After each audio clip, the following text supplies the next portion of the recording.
Bismillahirrahmanirrahim. Assalamualaikum warahmatullahi wabarakatuh. Semangat perubahan, salam kedaulatan rakyat. Sahabat Asia Channel semua, ini kabar dari beberapa hari yang lalu. Agak saya cukup terguncang lah ya melihat kabar ini, sehingga memilih untuk sudahlah, nggak usah ditampilkan. Tapi akhirnya terkait dengan bahwa apa yang Saiful Zaman Channel lakukan selama ini, selalu berupaya menjadi orang yang ada di garda terdepan untuk membela kepentingan umat, untuk membela kepentingan Islam, maka tentu ini harus saya tampilkan, harus saya sajikan. Jadi kejadiannya beberapa hari yang lalu, kita lihat, kalau sahabat Aja Channel semua melihat judulnya, siapa orang ini? Tentu yang satu orang terkenal, yang kedua orang yang terkenalnya di wilayah yang lain, ya. Bukan di urusan politik, tapi mulai menyinggung-nyinggung persoalan sosial yang ada di Indonesia. Ya, kalau juga sahabat Aja Channel semua melihat thumbnailnya itu, Ustadz bicaralah. Saya tentu tidak bermaksud untuk menyampaikan ini pada seluruh ustadz, seluruh ulama yang ada di Indonesia, karena mereka sudah berbicara. Orang-orang hebat, orang-orang soleh itu sudah berbicara. Tapi saya kira masih ada beberapa itu dalam konteks kalau bicara 40% kan ustadz ulama yang ada di Indonesia pasti jumlahnya juga sangat banyak, 40% itu. Yang belum bicara, yang belum angkat suara terhadap persoalan-persoalan bagaimana umat Islam terus didegradasikan di Indonesia. Ya, tentu kita tahu juga lah, ada sebagian ulama, ya mereka bilang katanya ulama su'u katanya, yang tidak mau membicarakan yang benar itu adalah sebagai sebuah kebenaran. Lebih baik berdiam diri, lebih baik menyampaikan hal yang lain. Wallahu alam. Tapi yang pasti, tentu dengan video kali ini saya ingin menyampaikan pada sahabat Aja Channel semua, pada ustadz ulama yang barangkali menonton ini, yang belum tahu kabar ini, kita kasih tahu. Kemudian setelah itu yuk kita minta bicaralah. Bicaralah atas nama umat, bicaralah untuk membela umat, membela ajarannya. Karena apa yang dilakukan oleh Budiman Sujatmiko dan Putu Aditya ini sungguh sudah sangat-sangat melecehkan Islam. Ya, kita coba lihat informasinya ya. Tapi sebelumnya sahabat Aja Channel semua, saya mau menginformasikan nanti sore mungkin ya, saya akan mengangkat video tentang tema dari yang ini. Jadi tadi saya buat polling, ya, kita coba refresh dulu. Sudah berapa menit? Baru berapa menit yang lalu ya? 24 menit yang lalu. Wah, sudah 1,4 ribu suara, luar biasa. Jika Anda pilih capresnya Anies Baswedan, maka partainya Anda pilih apa? Ya, saya urutkan berdasarkan partai yang sudah secara resmi mengusung Anies. Pertama kan kita ingat Nasdem, Demokrat, PKS, Partai Umat, dan kemudian barangkali kita kasih opsi pilihan yang lainnya. Dan ternyata partai yang dipilih oleh sahabat SC Channel semua, yang capresnya memilih Anies Baswedan, itu adalah ada 17% untuk Nasdem, Demokrat 10%. Ini belum hasil akhir ya, hasil akhirnya nanti kita bahas di sore hari. PKS 54% mendominasi. Partai Umat 17%, ini sama dengan Nasdem, padahal baru saja kemarin Partai Umat menyampaikan statementnya mengusung Anies sebagai capres. Dan yang lainnya ada 2%. 2% barangkali ini tersebar di Golkar, PAN, P3 begitu ya. Ya, bukan tidak mungkin juga dari Gerindra, dari PKB dan dari PDIP. Dari PSI juga, Hanura, Gelora, ya mungkin saja ada ya. Karena ini suaranya sudah cukup banyak. Baru 24 menit yang lalu sudah 1.400 suara. Baik, kita kembali ya. Kita kembali ke... Jadi kalau saya mau ikutan di mana ya, masuk dulu SJ Channel ya, Saiful Zaman, masuk ke channelnya itu, kemudian klik nanti ada tab komunitas. Nah, klik komunitasnya, nah di situ ada poolingnya ya, dan kita akan bahas nanti sore. Nah, kembali pada pembahasan kita, Ustadz bicaralah dua orang ini terus-menerus sudutkan umat Islam. Yang pertama, Budiman Sujatmiko. Tentu kita tahu semua ya, dia adalah kader PDIP. Kenapa? Kader PDIP selalu banyak yang tampak di publik mencoba terus mengganggu proses-proses keberagamaannya umat Islam. Padahal ngakunya kan Islam juga ya. Dilihat dari pemandangannya kemungkinan besar ini satu desa di Jawa yang saya tahu membedakan desa-desa Jawa dan luar Jawa. Dari logatnya orang-orang ini dari luar Jawa. Sayangnya interaksi yang terjadi bukanlah antar budaya Nusantara. Negeri tropis dengan budaya padang pasir. Sebenarnya ini sudah agak ramai di pekan lalu videonya, tapi ketika Budiman Sujatmiko mengomentari saya menjadi gatal juga ya. Ini harus dikonter narasinya. Ya kita lihat ini sebetulnya aktivitas permainan biasa. Banyak muda, anak banyak susah, yang tutup mata, uang dan ringgit, anak tiada beana, tutup mata, anak tentu jalan. Marilah nenek, ay mari sayang, ikutlah anak, nenek jangan bimbang. Marilah jalan, ente cepatlah cepat, awas melongkang, oi kaki melompat. Nenek jaga depan ada longkang, nenek lompat aja lompat. Ya, itu dipersoalkan oleh Budiman Sujatmiko. Ya, saya kira ini kata utamanya dia tulis di terakhir.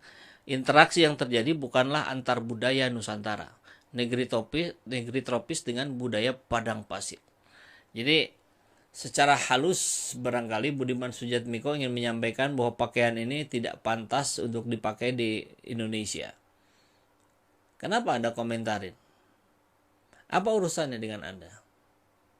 Kan itu yang pertama kali terngiang di kepala kita. Terus kenapa Anda nggak komentarin budaya Cina yang juga banyak sekali di Indonesia? Pakaiannya juga kurang lebih sama. Tertutup juga, cuman dominasinya warna merah. Ya. Yang perempuan, yang laki-laki, sama kurang lebih begitu ya, tertutup ini. Nah, ini kan pertanyaan yang sama, kenapa Anda tidak bicara tentang budaya etnis Cina? Kenapa persoalan sekarang ada yang pakai cadar Anda persoalkan? Islam, ada yang pakai cadar, ada yang tidak pakai cadar. Kenapa Anda persoalkan? Bukankah keragaman itu menjadi sebuah harmonisasi yang bagus? Nah, ini secara langsung maupun tidak langsung, dia mencoba mendegradasikan bahwa ajaran cara-cara yang seperti ini, cara-cara yang tidak elok, yang tidak tepat ada di Indonesia. Anda lupa ya, pandemi kemarin hampir semua orang kayak begini. Hampir semua orang, laki-laki juga sama, pakai masker, ya, pakai kacamata, pakai topi. Apa bedanya sama ini? Apalagi buat sebagian sahabat kita yang meyakini bahwa itu lebih baik menggunakan burka, menggunakan cadar, ya sudah. Kenapa Anda begitu khawatir? Nah, ini ada menarik ya. Pendapat dari Stephanie Huang. Mereka mengganggu Anda kah? Mereka minta makan sama Anda kah? Mereka punya KTP Indonesia dan mereka bebas tinggal di desa atau di daerah manapun selagi mereka berwarga negara Indonesia. Dan mereka pun tidak melanggar hukum, bukan? Barangkali kebaliknya, yang melanggar hukum lah yang dibela. Harun Masiku, kawanmu di PDIP itu apa kabarnya gitu? Kan itu yang mengerikan, itu yang mengganggu, itu yang merusak demokrasi. Itu yang menurunkan kepercayaan rakyat terhadap KPK. Kenapa Anda nggak pernah bicara tentang Harun Masiku? Yang jelas-jelas membuat rusak negeri ini, membuat rusak demokrasi kita, membuat rusak kepercayaan rakyat terhadap KPK. Nah, gitu ya. Kita lihat respon-respon bawahnya. Nah, lebih baik bercadar daripada korupsi kayak PDIP. Ini pemikiran garis titik-titik, apa garis lurus, garis apa ini? Tak ada yang lebih baik kecuali saling menghargai perbedaan keragaman. Nah, ini kan keren kalau bahasanya begini ya, Muhammad Syahabu. Not. Jelas mereka sudah merusak tatanan budaya Indonesia. Paham Lodrun. Nah, ini arek lurus. Anda ngerti tidak budaya Indonesia itu apa? Yang aslinya itu yang bagaimana?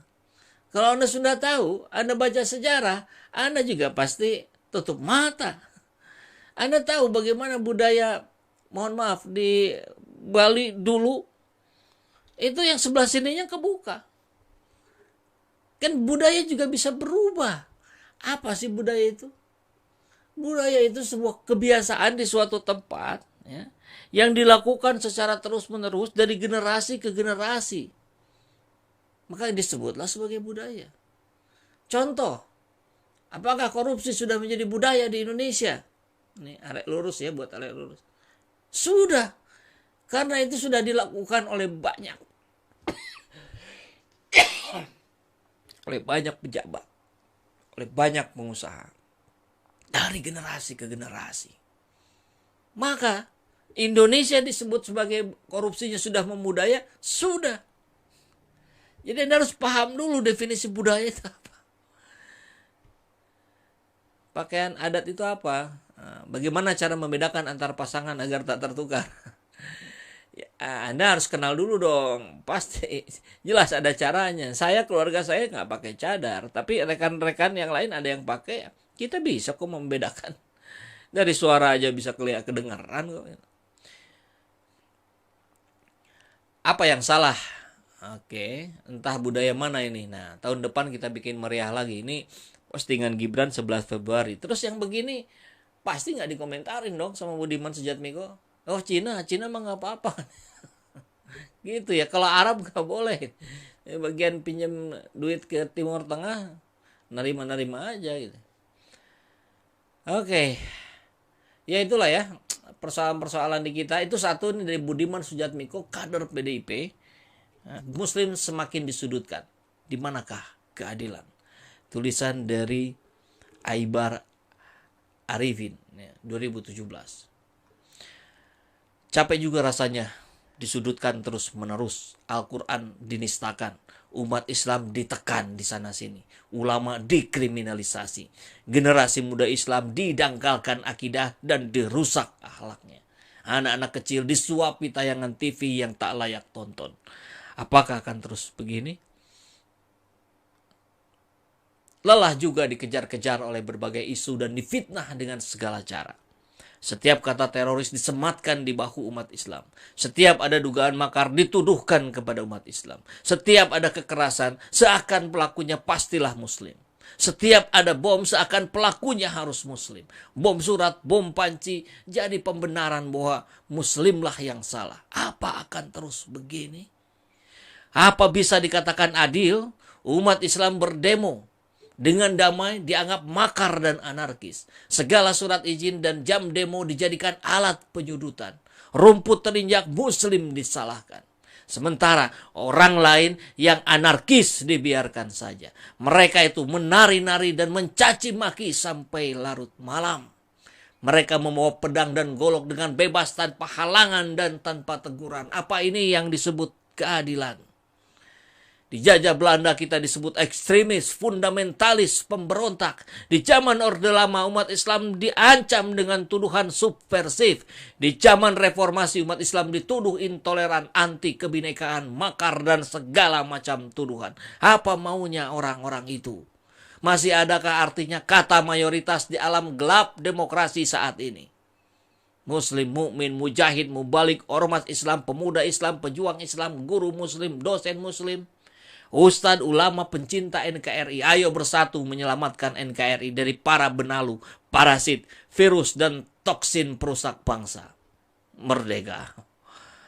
Oh, ini yang nulisnya Dr. Amiruddin Rahim M.Hum. Terima kasih, tulisan pendek yang luar biasa, yang kemudian membuat kita bisa memaknakan ulang siapa diri kita, apa tugas kita, mau kemana kita.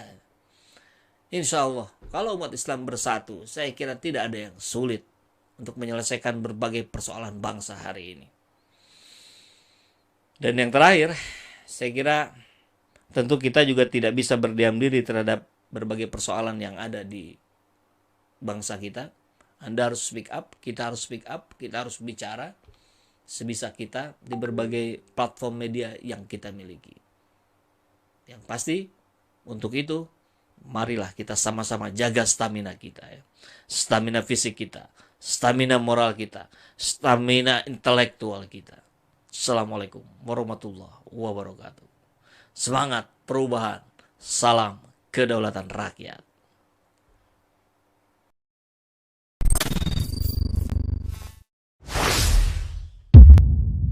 Seperti biasa,